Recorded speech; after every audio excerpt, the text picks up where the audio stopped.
சுந்தரபுரி ராஜ்யத்தில் 2 அமைச்சர்கள் இருந்தனர்.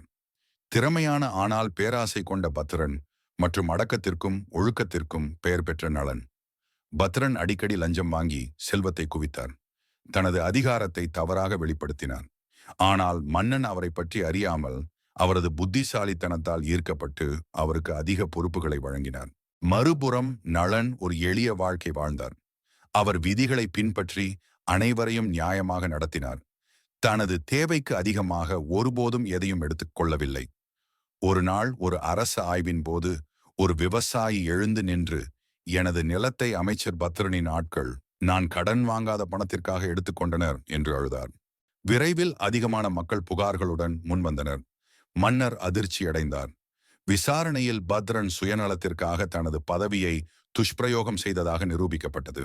வெட்கப்பட்ட மன்னர், ஒருவர் எவ்வளவு திறமையானவராக இருந்தாலும் நல்ல நடத்தை இல்லாமல் அவரை உண்மையிலேயே பெரியவராக கருத முடியாது.